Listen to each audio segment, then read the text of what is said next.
Alrighty, we are live. It's a little bit sketchy here because not only it's Penguins training camp, but also the USHL showcase.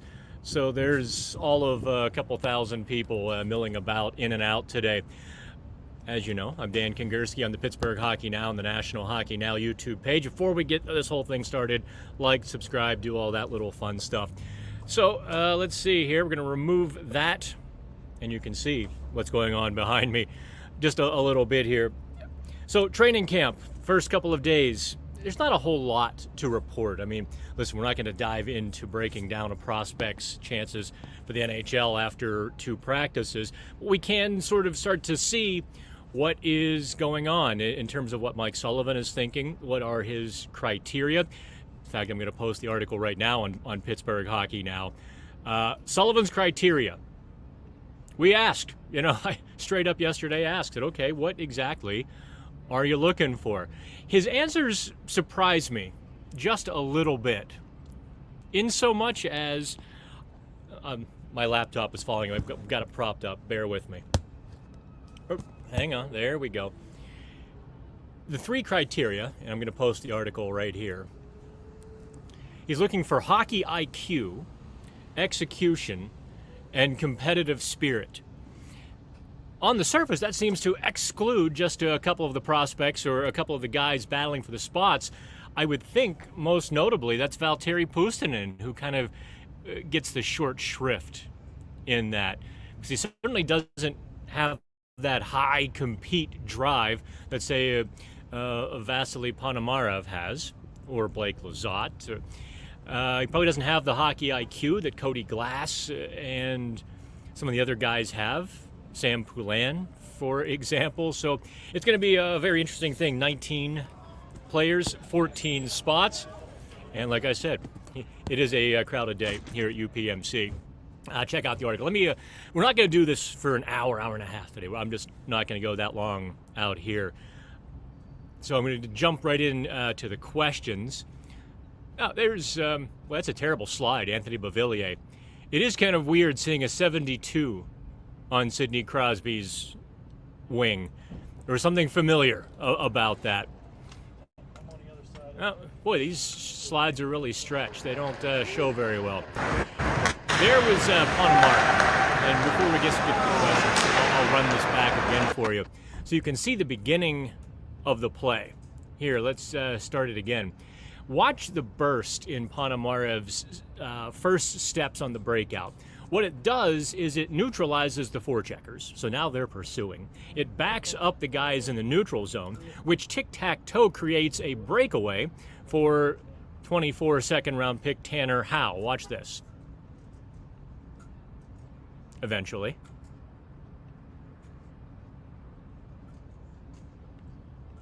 Hang on. Okay, there we go. Yeah, Ponomarev set that whole thing in motion just with a great burst of speed out of the zone. All right, so let's get to the questions here. Parkey, got a prediction for? Oh, do I have a prediction for who of the 14? I think it's going to be veteran heavy, not because Mike Sullivan hates young players, but only because I think Ponomarev is maybe the only of the borderline prospects who is obviously able to make the jump. I think McGroarty is in the lineup.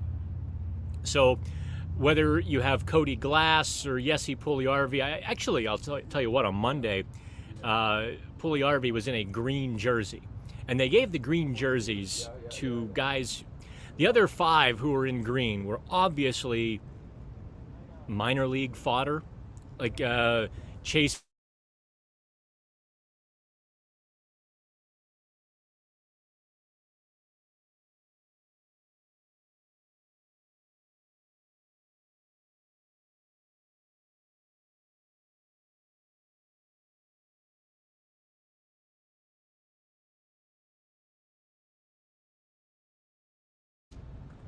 Okay, I guess we're back. Well,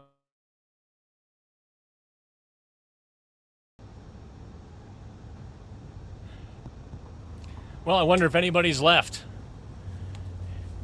Get this, the iPhone overheated, so it just shut everything down. I'm going to reshare this. So bear with me 2 seconds. I'm going to dive back into your questions because they are, in fact, still there.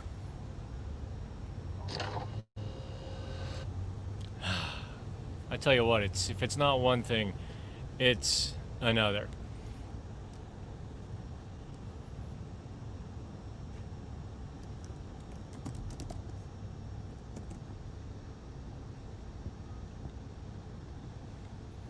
Okay. And you know how I react to these things. I might smile here. I'm ready to throw a temper tantrum befitting of an absolute 2-year-old. Okay, so let's dive back into the questions here. Realistic predictions for the bottom 6. I think Ponomarev is the guy who gets to stick around. I think Cody Glass does as well. Although if there's one veteran, it's certainly, I think it's Cody Glass who would be the veteran who is most likely to have a problem on cut down day. I very much, I think there is some talent with Tristan Brose, but he's not ready yet. I'd be very tempted to keep Jesse Puljujärvi. Very tempted, because he's got every single tool. He could play in your top 6, bottom 6, but we know Puljujärvi's big issues. He just doesn't put it together in any sort of consistent fashion. Edmonton had enough, and, you know, listen, any team could have had him last season. It was the Penguins with essentially a cheap PTO that got him. So, but I'd still be very tempted to keep him. I think Sam Poulin's going to go through waivers. I think Valtteri Puustinen will also get put through waivers. Both of those guys really have a high chance of getting claimed by some bad teams who need forwards. I'm looking at Columbus, who really needs to add depth. What does Columbus have to lose by snagging Poulin or Puustinen? I almost wonder if Kyle Dubas would swing a trade for future considerations just to make sure one of those guys lands on their feet in a decent enough situation. Okay, so let's see here. Third line, we've got Eller, Hayes, Lizotte. Those are 3 of the 6 guaranteed. I feel like I'm forgetting somebody too. Drew O'Connor, perhaps down there. Anthony Beauvillier. There's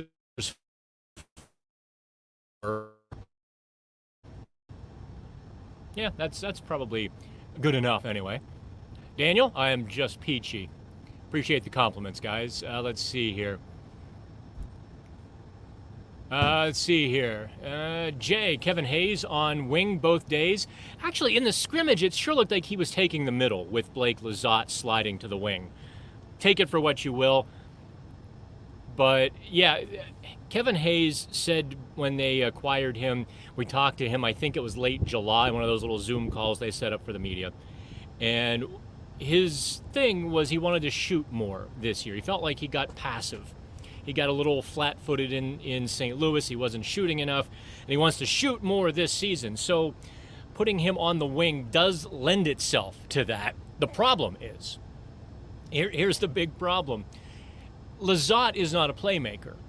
Blake Lizotte is not a guy who's going to, distribute the puck and generate offense for that. Lizotte is a Tasmanian Devil, forecheck, go get the puck, Nola Chari kind of guy. So we'll see.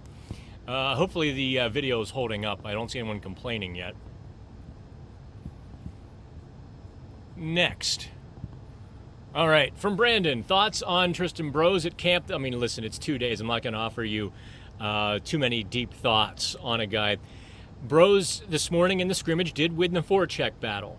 Got in on the puck first in the corner, quickly knew exactly where to go with it, centered it in front. I thought the goalie, it was one of the depth goalies, could have made a little better play on the centering pass. He didn't. Kevin Hayes slammed it in. So it was really great play by Brose. He's a scrapper. I mean, he's getting his feet wet. He's getting into training camp, his first real, I think, professional camp since making the strides that he's made. I mean, he's been in some camps before, but he wasn't a serious contender for a roster spot, and he had a long way to go.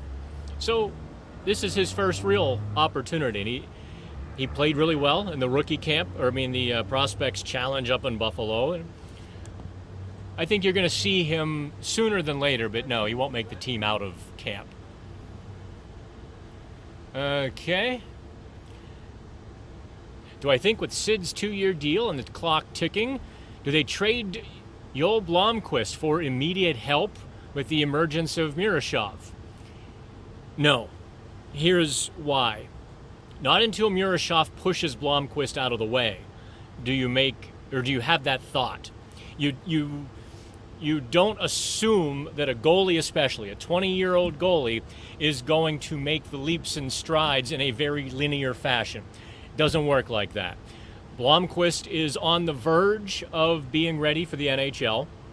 I think Kyle Dubas thought he was ready at the end of last year. They put him under the microscope, and he didn't do so well in the AHL playoffs. It was a real letdown. I can't speak for the organization, but I would imagine they were a little surprised, a little let down with his performance in the AHL playoffs. He was a little bit of a trampoline, rebounds just caroming everywhere, a handful of soft goals allowed. So you want him to build some hate, build some anger, go back to the AHL. Maybe he gets a 60-40 net split with Murashov, who they bring along slowly. We'll see. Camp is 2 days old. Let's see how Murashov handles some scrimmages. Let's see how he handles some preseason games before we dive into any of that. It really is just too premature. Or trading Jari or Nedeljkovic, that is, well, let me put it to you this way. I think if that were a realistic option, it would have happened. Certainly in, April, May, when they're making that decision on Jari and Nedeljkovic, they could have let Nedeljkovic walk. They could have easily let him walk, inserted Blomqvist into that, and saved about $1.6 million. Instead, they give Nedeljkovic a 2-year deal. Circle that, because that answers your question on their thinking. No, I didn't sprint over to Starbucks. It really is an internet issue here. Plus, I'm sitting out in the sun. My iPhone decided, oh, it's too hot. Must be a Gen Z thing. I kid. All right, if Avery Hayes continues to progress and get bigger minutes in the AHL this season, do I think he gets a brief stint at some point? They would have to purchase his contract because he's on an AHL deal. Would they? Yeah, I suppose, but that also means getting rid of one because there are 49 or 50 contracts already. I share your enthusiasm for what I saw with Avery Hayes at the Prospects Challenge. He was really flying around. Of course, he is 21, so he's older than a lot of the players. He's got professional experience, which puts him ahead of a lot of those players. And the guys who have that professional experience, being exposed to the structure and the thinking of the professional game, they immediately shine in those prospect challenges. Even Isaac Beliveau was a cut above everybody else because he played professionally last year, even if only in Wheeling. So Avery Hayes is a guy who didn't put up great numbers with Wilkes last season. I share your enthusiasm, but I think he has to do it.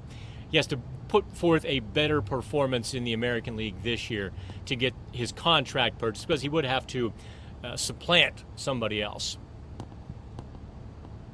During the rookie tournament, Koivunen reminded me of Raquel a little bit.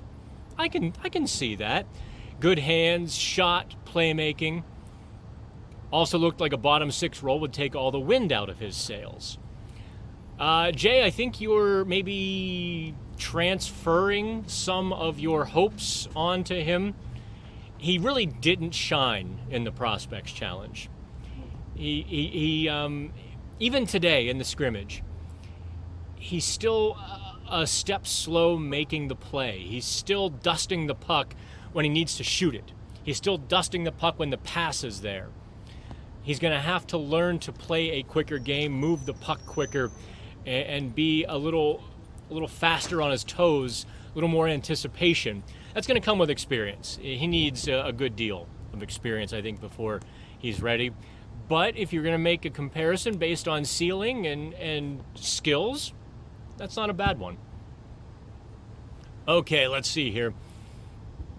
Thought it was interesting that Raquel and Koivunen were on Malkin's wings. Yeah, you don't score 22 goals in the Finnish Elite League at 20, 21 years old without having some talent. So yeah, I think they're pretty high on his ceiling. Absolutely. Okay, from Ivan, do I like the idea of substituting 4 to 5 players every game to keep energy high? No. No, guys want to play every day. They want that rhythm. They want that grind. I think, also, second of all, as I walk this through, only Rutger McGroarty could go down to Wilkes-Barre without passing through waivers. Everybody else has to pass through waivers. So in order to have that 4 or 5 guy rotation, you'd have to have 2 extra forwards, only 1 extra defenseman. I just don't see it. Nobody gets into a rhythm that way. This is why guys get upset in the American League with that veteran exemption, because some of the veterans have to sit out 1 every 3 games, and it drives them bonkers. They don't feel like they're playing their best hockey. So certainly it wouldn't work in the NHL. If O'Connor is in the bottom 6 with McGroarty in the top 6, let's wait till midseason, or at least November or December before we do that. I like McGroarty a great deal. Showed a lot. He was okay in the scrimmage yesterday. He's a guy who seems to make an impact even when he's not scoring. He's just there. Lot to like about him, but I don't think you want to dunk him into the deep water, drop him off in the deep seas, if you will, right away. I think you want to ease him into that. You don't want to hurt his confidence out of the gate. Let him play third line, let him get his feet wet, let him score a couple or a few goals with Lars Eller or Kevin Hayes or Blake Lizotte, whomever might be the third line center. And then when he's feeling pretty good about himself, then you introduce. Also, perhaps some power play time would be a precursor to top 6. Put him on the power play. Let's see what he can do on that mid wall, or even he's a guy who could handle that net front net front corner role that the Penguins have been sorely missing until they got Michael Bunting at the end of last year. Let's go to Michael. When do I see Bros in a Penguins jersey? The safe answer is they're unloading the USHL vans.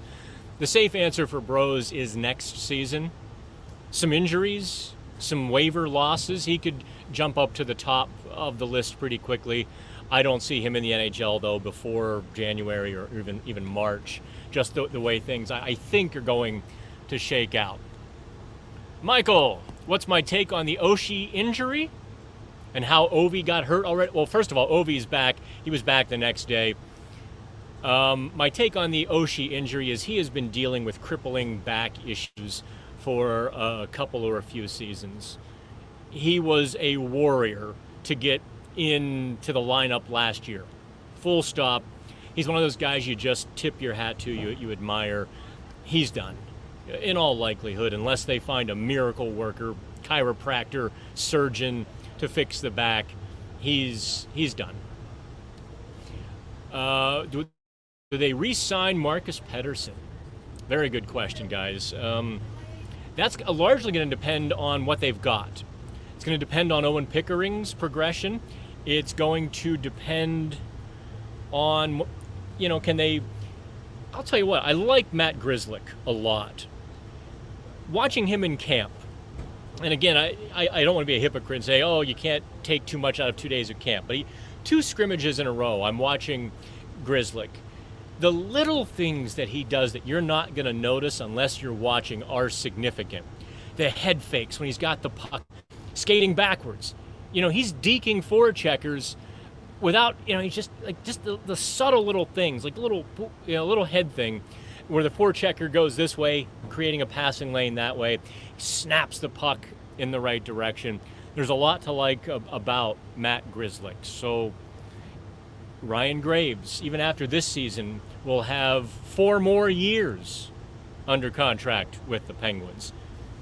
If Pickering is knocking on the door, you have to consider it. If Pettersson wants, say, $6 million next year, I don't think you go there. I think you let Pettersson go. I mean, Pettersson's great strength is his steadiness. That shouldn't be a cause for great loyalty. You should be able to find a left-handed defenseman who is indeed steady in that $3 or $4 million range and keep them there. So I could see the Penguins letting Pettersson go and taking that gamble that they can indeed do that. If Pettersson, wants $5 or even $6 million, and I like Marcus Pettersson a great deal. I'm just kind of maybe putting it in more realistic terms. Back to Parkey. How has Graves? I've only seen Graves in one scrimmage. I'm not prepared to offer any sort of answers on that. Good afternoon, Gary Anderson, not the Steelers kicker. Camp seems to have really upbeat competition atmosphere. Yeah, I'd say so. Who has again, 2 days, folks. I will tell you, in the locker room, Kevin Hayes kind of impresses me. He's got that jovial, outgoing spirit. Yesterday, I knew the question about Johnny Gaudreau was coming. There were 2 of us talking to him, and I asked a couple of hockey questions, and I got out of that scrum. I just, hey, thanks, man.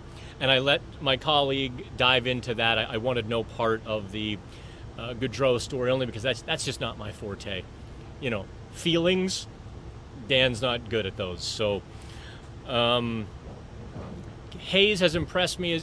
I see him filling that Jeff Carter internal locker room sort of glue guy role. I've thought Owen Pickering handled himself well enough. Who else has impressed me? Let's see. Hayes actually had the scrimmage Thursday. That's today. I don't think anyone else has really. Oh, good. I thought maybe we dipped. Chris Letang has also impressed me. Letang is flying. And somebody else was flying in the beginning of. Puliarvi really had a great start to the Wednesday scrimmage, but he very much cooled off, kind of regressed to Puliarvi. Let's go back to Brandon here. I'll let that stand. I thought Pickering was fine. Listen, he needs to marinate in the AHL for a few months or a full year, maybe a couple of years. There's no question about that. But I'll tell you what, where he was 6 months ago compared to where he is today, it's a light year of a difference. How does Sam Poulin look? Honest to God, I haven't noticed him. Full stop. Have not noticed Sam Poulin really. To be kind to Sam. To be really kind to Sam, because I think he's earned a soft touch and kid gloves with everything he's had to come through and go through to get to this point. He's probably not a long-term NHL player, at least for this organization. It's not in the cards. His footwork, his game does not fit with the Penguins. I don't know that it fits in the NHL, but it certainly doesn't fit with the Penguins' high-tempo, forecheck, up and back sort of thing. There are some teams, listen, I think he could play well for a team like LA. They're 1-3-1. I don't know who else is going to go to a 1-3-1 this year, but some of the teams that want to play more of a defensive style, I wonder if Trent Green can install that in Ottawa, given Josh Norris and Stützle and those sorts of guys. And I wonder if maybe the Islanders would be a team under Patrick Waugh's defensive system that he might be able to succeed in. But the Penguins are never going to adopt that shell as long as Sidney Crosby is still breathing. They tried that with Mike Johnston 8 years ago, and the team couldn't run Johnston out of the locker room fast enough. it drove them nuts. It was, back and counterattack and very structured, and it takes the stick out of talented players' hands. So that's where I'm at on Sam Poulin. Great guy. Wish him the best. This is probably the final few weeks of his Penguins tenure. Brandon, it's not going to be 18 to 19 million. It's 21 million. Rough number. Depending on if the salary cap next year is 92, 92.5, 91.5, you're somewhere in that $21 million range without Marcus Pettersson next year. Let's say they sign a $3 million replacement. Now you're at $18 million with a Pettersson replacement. Check out the article I did yesterday. I mean, I went through nuts and bolts of what, Kyle Dubas is going to have a ton of cap space next year. All right, Kevin. Is Kevin Hayes as slow as all the Blues fans are claiming? Let's see him in some real game action, not just the scrimmage. But my initial impression is no, he's not that slow. I think he got himself twisted and turned around in St. Louis.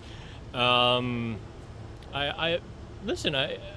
seen some decent things. Again, 2 days, scrimmages. I'm not prepared to make definitive judgments, but he hasn't looked to me to be slow yet. I can't believe Gino is the oldest player on the roster. Well, he is 38. I know, time flies though. It's been a long time since 3 years Super League. Do I think the Pens will lose any good young players to waivers? Well, define good young players. I think they lose Puustinen. I think they lose Poulin. Do you count that as part of the good young players brigade? Everybody else would be waiver exempt who counts as young players.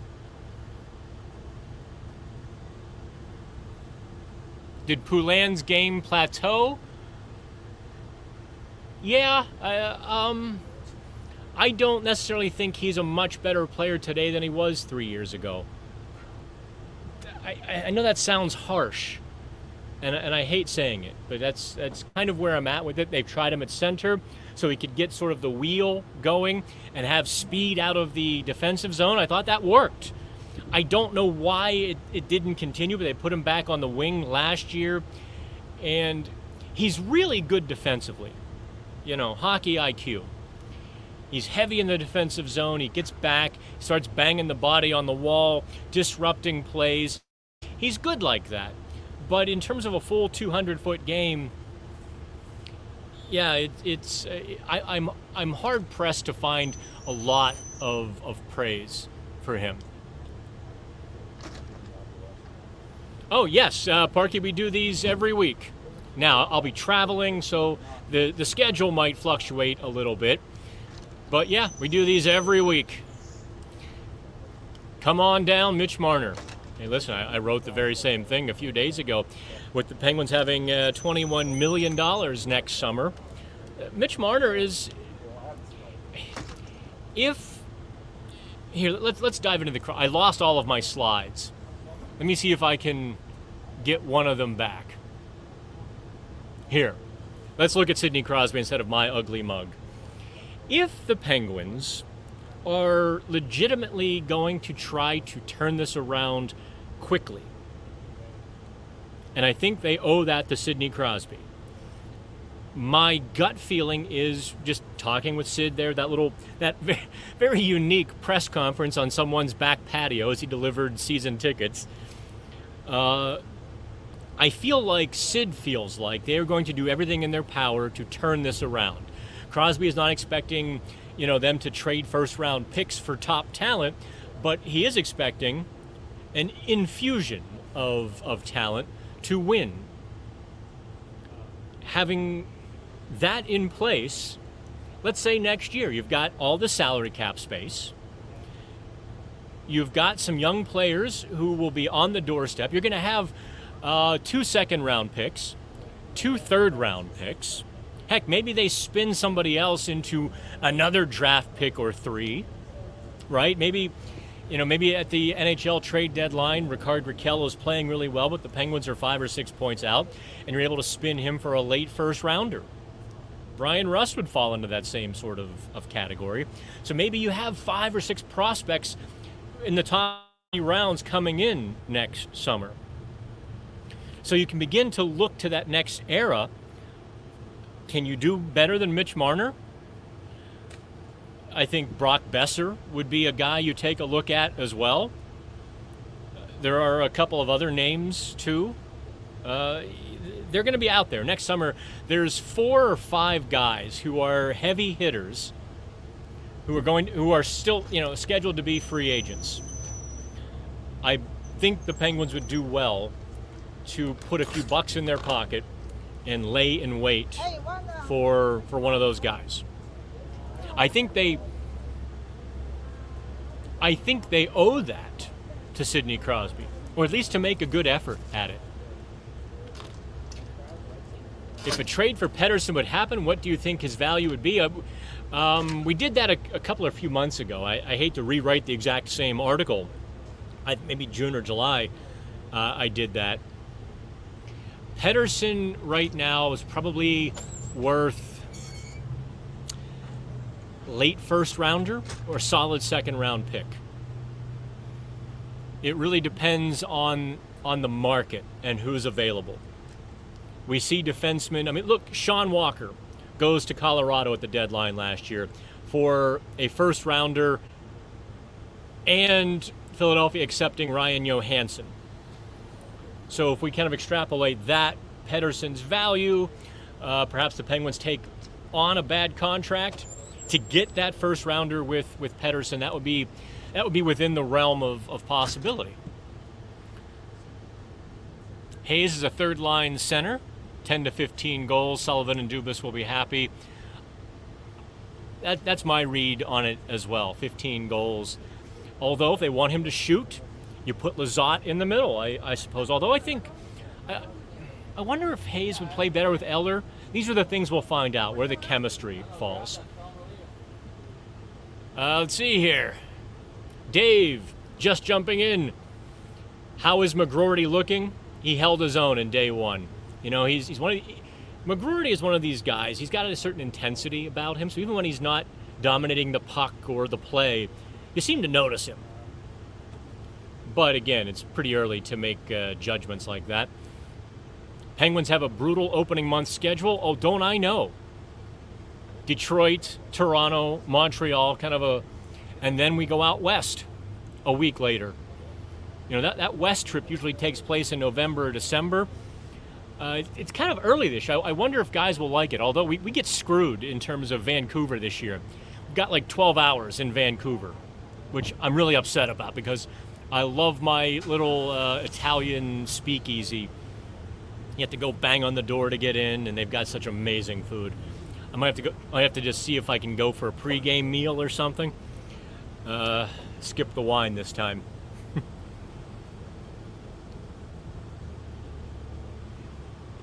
If the Penguins sign Marner, Sid will play until he's 45 and put up 100 points a year.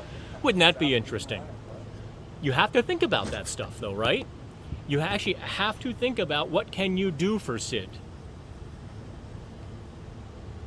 Marner's getting $12 million a year. I think that's fair. He's making, 10.5 right now? Yeah, that's kind of where, when I wrote that, hello, Mitch Marner, I was projecting 11, 12, and the Penguins could absolutely afford that next summer. Back to Brandon. McGroarty seems like the kind of player that plays best when the lights are the brightest. Yeah, I'll tell you who else does. Tristan Brose. Brose is one of those guys who elevates his game. 2 overtime goals in the NCAA tournament gets Denver the championship. Don't overlook that. Even McGroarty was, up in Buffalo going, believe me, I saw, 'cause I think one was against Michigan.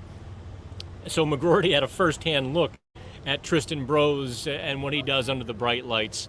Those 2 guys, I see them being locker room fixtures for quite a while. Brose has a little bit of growing to do yet, but you got to like him very much.